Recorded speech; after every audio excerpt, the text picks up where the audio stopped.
Today, we are going to look at an essay by Aldous Huxley called Benares.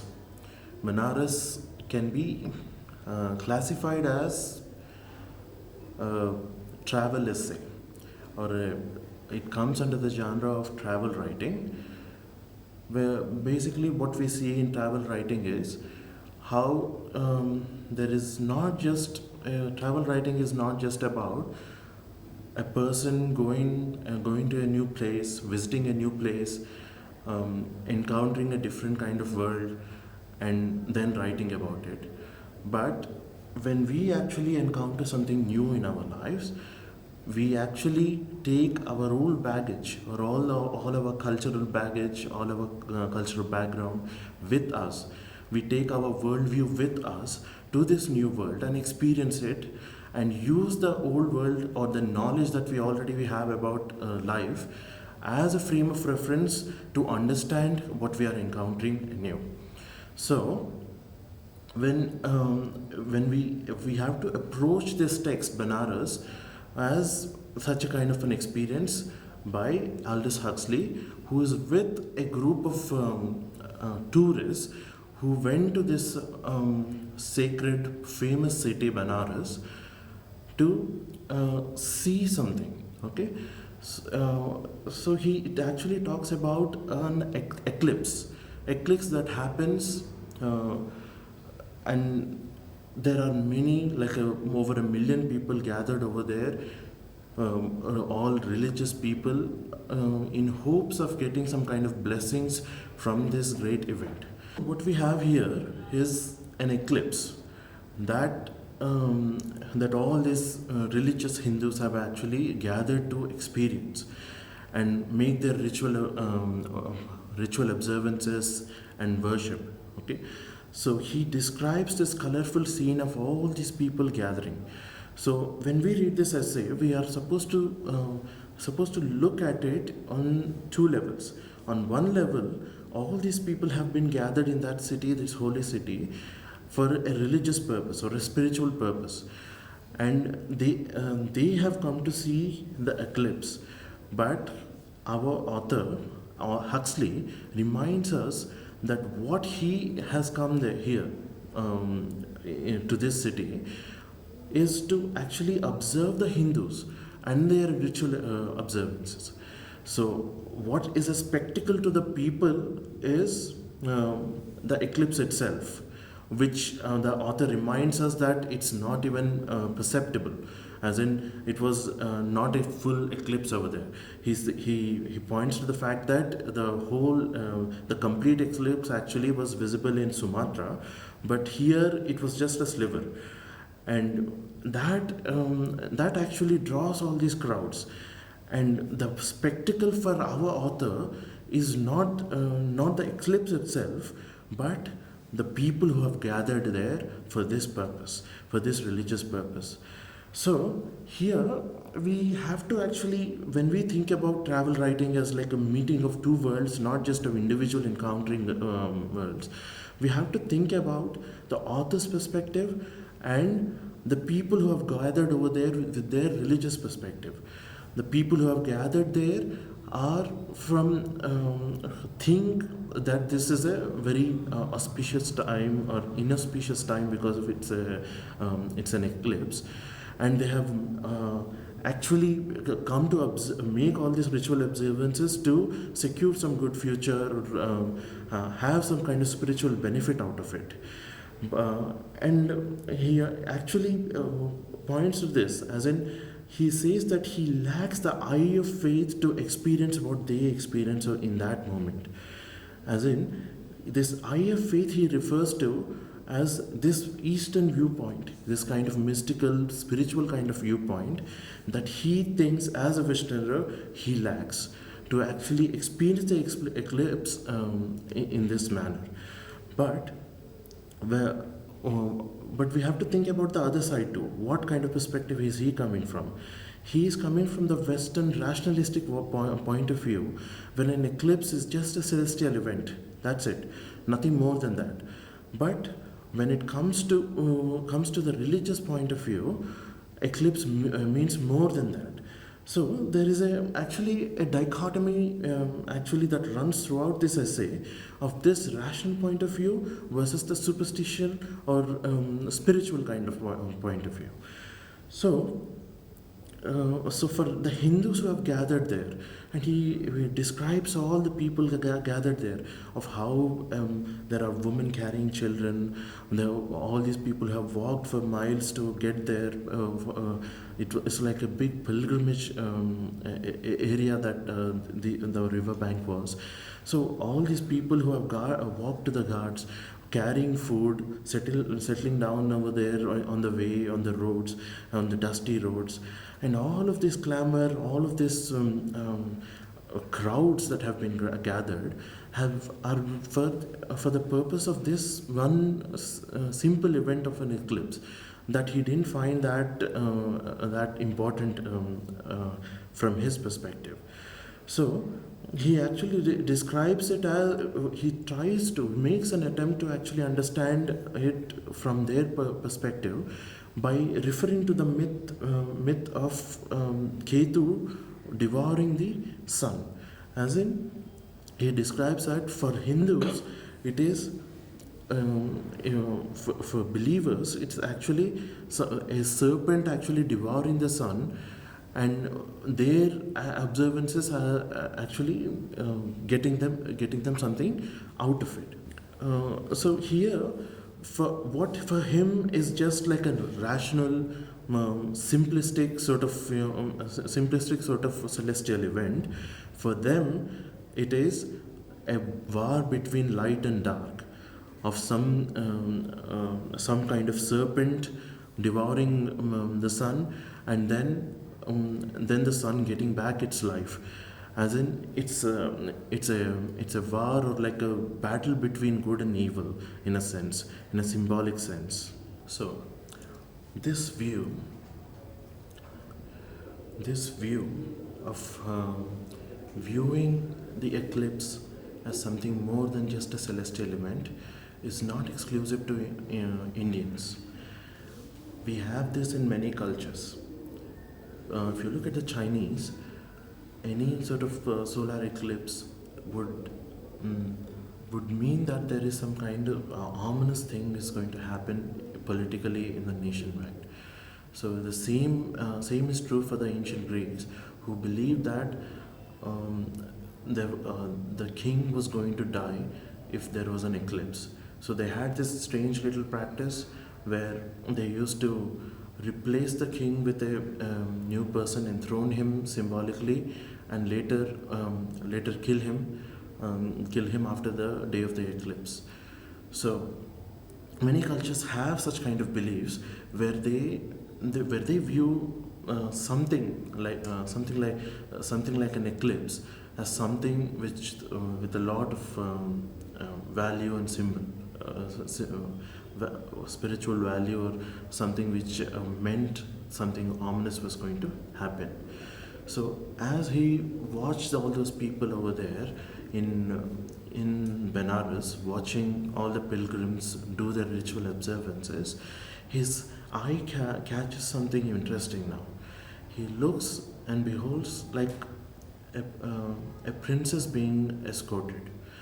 As in, back in those days, when anyone from the royal households used to be highly protected. So he sees this colorful scene when a beautiful palanquin is brought for the princess to get in. So he sees this interesting spectacle. He sees a princess being brought, and he gives a good little description about what happens there. So the princess is brought with all curtains.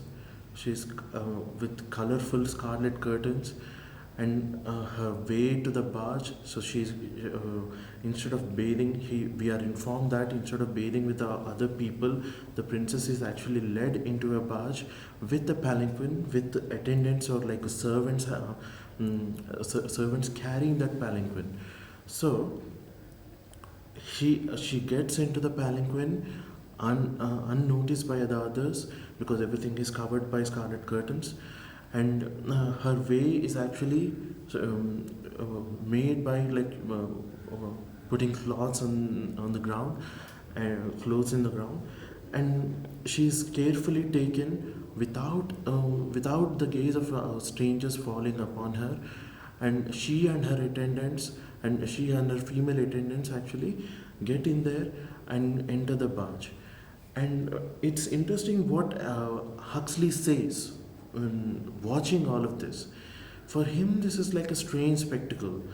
He describes the princesses as poor princesses. He used the adjective poor. It's almost as if he's like feeling a sort of a sympathy for them. And he describes her as a prisoned person, as in because of all this ritual and sort of bifurcation or between male and female, as in because she's from the royal class, she no strange men are supposed to actually even look at her, so she's all covered up. So she's taken in a very careful way like this, and he sees all of this and feels that it is quite strange that this all of this has happened, and he feels sympathy for this princess. In his description of the ancient barge as like a big boat, a barge is a big boat, which the princess is actually going to enter, he describes and compares it to the Noah's Ark.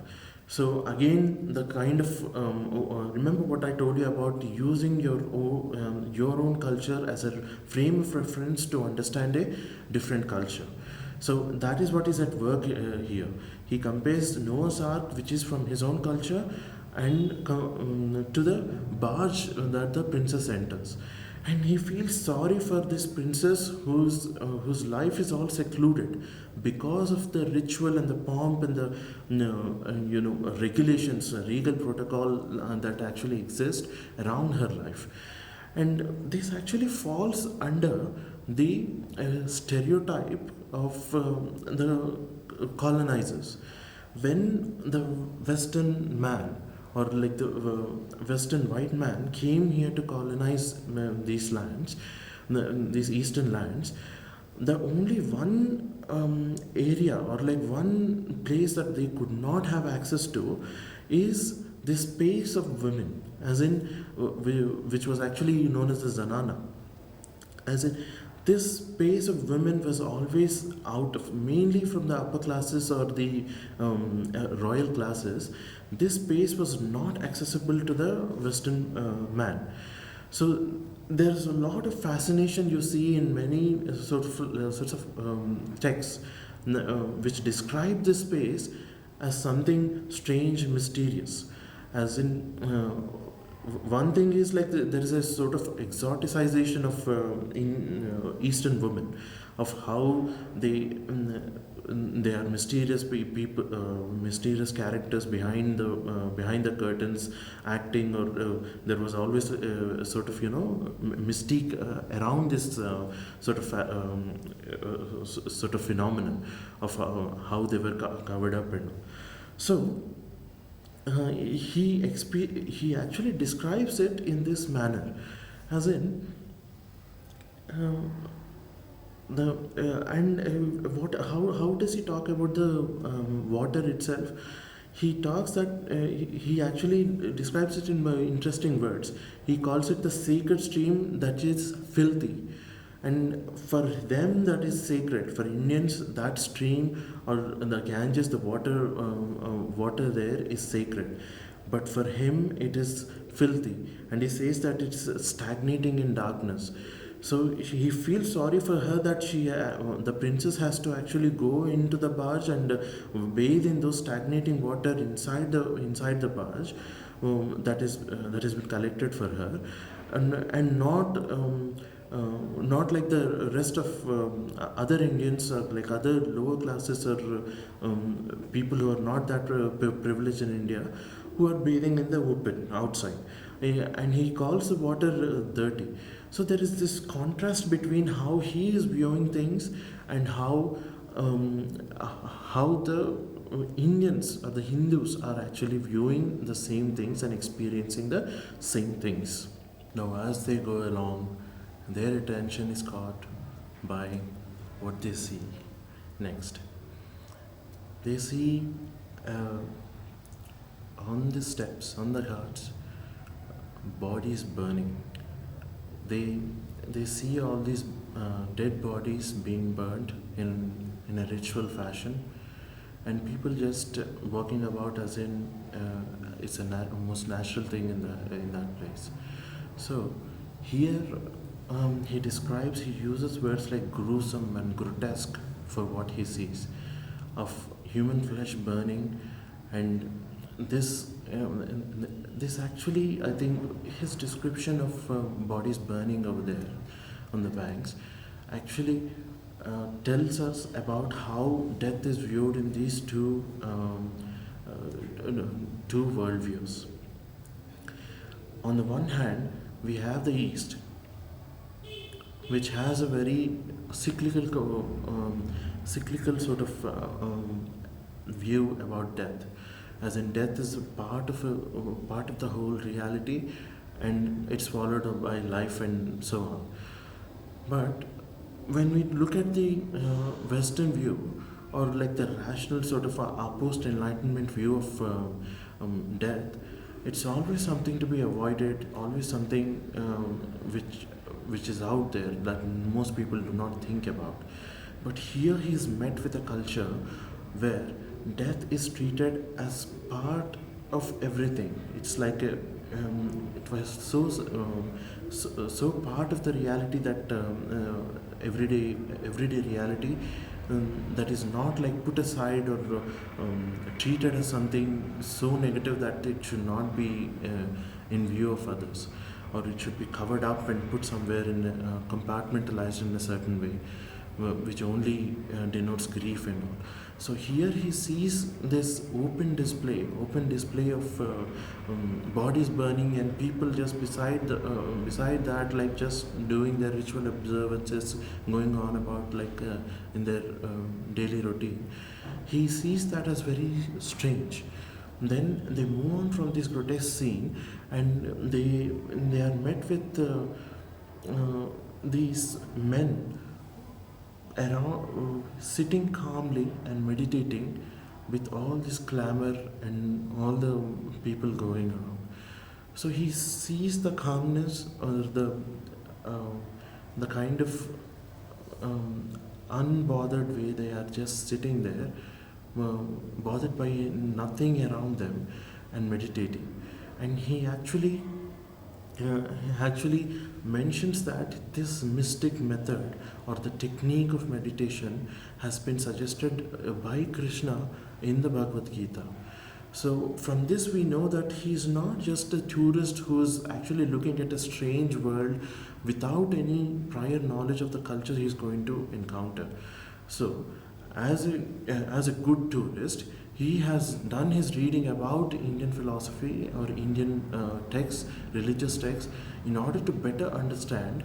So there is like a certain desire in him to actually understand this culture, this view of life.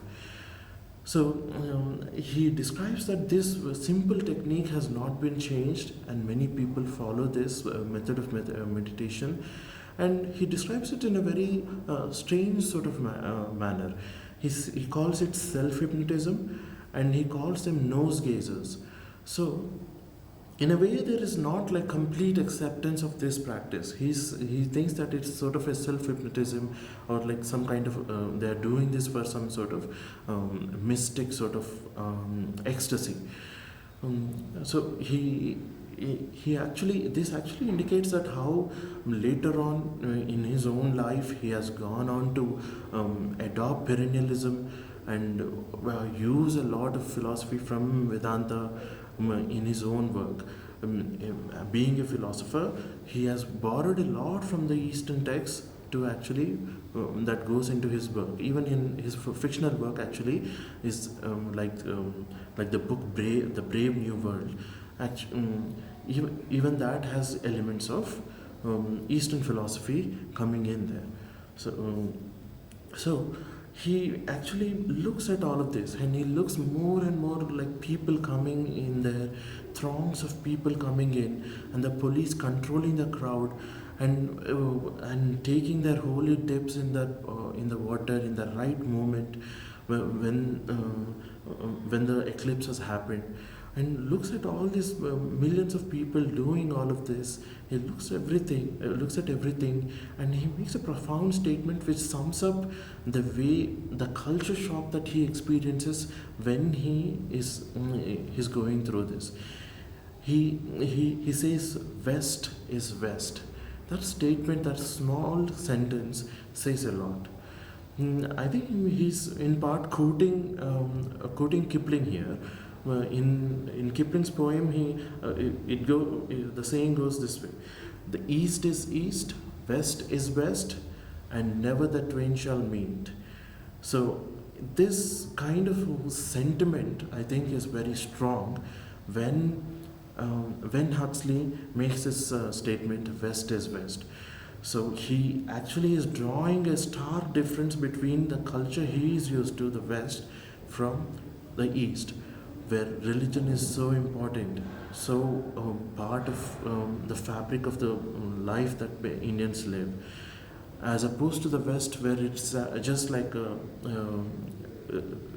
a part of their life, and it doesn't define them in such ways. There wouldn't be such crowds because of religion, reason being religion. Now that they are on a boat watching all of this, they go they go further on. They look at all the people performing rituals, ceremonies, doing their ceremonies, watch the holy men meditating, and they've already seen the princess get off and go into the barge in a palanquin, being taken by all these people. They have seen all of this, and then they begin to feel the Indian heat on the barge. The sun is getting too hot, so they get off the boat and venture into the streets of that city, that ancient city, that narrow streets and narrow lanes. They see something very interesting, a nice, very interesting thing that happens, and even more interesting is the commentary that Huxley gives on this thing that happens. So there are many beggars lined up with their bowls in front of them, waiting for people to drop some few grains of rice into their bowls, so that they could get their daily food, that daily bread, that way, by begging. So he describes them as holy beggars, and how beggars are seen as something holy in India. And he describes this scene of this one holy beggar, one of them, sitting and dozing off. So this guy is actually sitting there and sleeping, and a bull over there, which Huxley reminds of is a Hindu totem, as in a totem is an animal for any tribe or group of people, which is very sacred, seen as something sacred and emblematic to that culture. So he says that a bull walks by, walks over to the beggar, and while he's dozing off, it bends down and eats up all the rice that has been collected in his beggar's bowl. So, looking at this scene, Huxley actually comments that animals sometimes are more rational, more intelligent, they prove to be more sensible than humans. So, remember, this is not the first time in the essay that he makes a comparison between animals and humans. Even when he looks at the holy sadhus, or the people who were meditating, he compares them to cormorants, the particular type of seabirds. So, he says that animals have more sense than humans. They do what is necessary for the moment, as in, they feel hungry, they eat, they feel thirsty, they drink, and they need something, they need to go somewhere, they do that. So they do what is necessary. Only humans, he says, are who have been gifted with or who have ha- have the ability to reason, have the ability to imagine, come up with all sorts of explanations about the natural world, which are exotic and extraordinary. He asks, who would actually look at an eclipse, look at an eclipse and conclude that if any sort of ritual observance is made here on Earth for a star that is 90 million miles away, that we are in some way helping the sun to get over. So he actually says that he makes the point that being this way, as in having a religious mindset, has actually hurt India, and it has made imbeciles. He uses strong language. He calls it silly, he calls it stupid, he uses the word imbeciles, and this whole ritualistic kind of behavior that he sees around him, he calls it an imbecile superstition. So all of this actually comes from a world, comes from an experience of contrasting his world, which he believes is more rational than the world that he is encountering, and critiquing it based upon his experience, based upon this standard. And he says that, we all these magical formulas, ceremonies that people are doing to actually save the sun. What if the same kind of energy is put into saving the sun, saving India? They have if all of them have come here to observe ceremonies and do all these rituals to actually save the sun, or participate in this mythical sort of battle between evil and good and evil. And what if all of this energy is directed into political channels? India would be liberated, he says. India would be transformed if the same kind of energy was put into some useful work. So this actually goes falls. I think we should understand this in the sense that there is a big stereotype, the usual stereotype of any that comes from the colonial times, of looking at India, or like any kind of complex problems that any nation has which has been colonized, looking at that and offering a simplistic sort of solution to anything. So in his case, he suggests that India, religion is a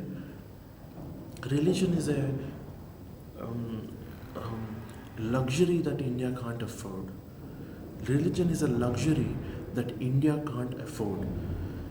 And if he were an Indian millionaire, he would actually contribute, like he would donate to something called an atheist mission.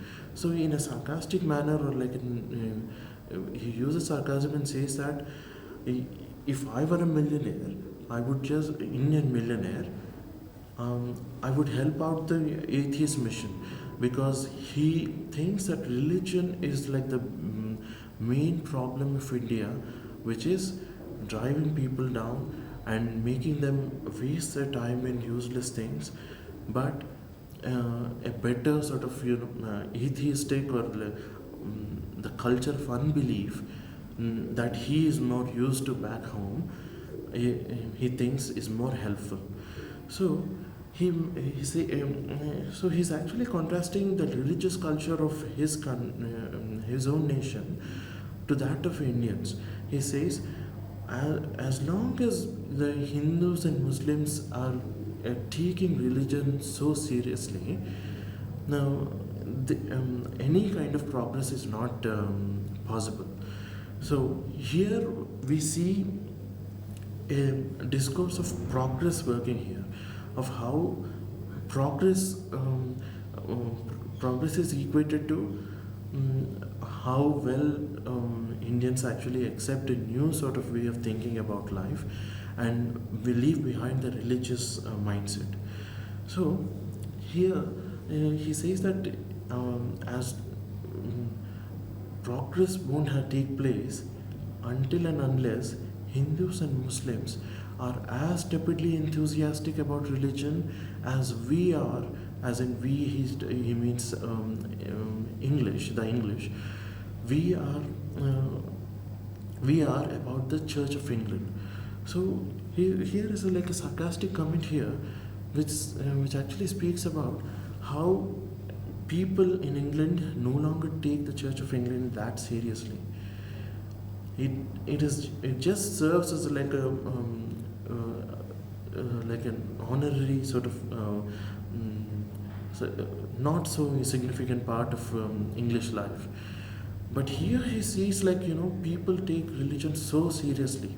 All around him, he sees this religious culture, and all this excess hits him, and his opinion, or like his comment upon all of this, is that people need to move away from religion in order to progress in life. That is his solution.